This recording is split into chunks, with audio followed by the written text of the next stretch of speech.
మానవ బ్రతుకు ఎందుకయ్య వెతుకులాట చచ్చే వరకు గడ్డి పువ్వు లాంటిది మానవ బ్రతుకు ఎందుకయ్య వెతుకులాట చచ్చే వరకు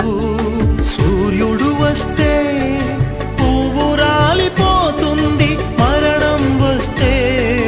నువ్వు రాలిపోవాలి సూర్యుడు వస్తే పువ్వు రాలిపోతుంది మరణం వస్తే నువ్వు రాలిపోవాలి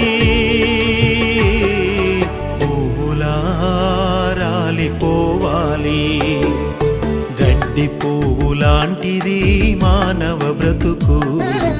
ఎందుకయ్య వెతుకులాట చచ్చే వరకు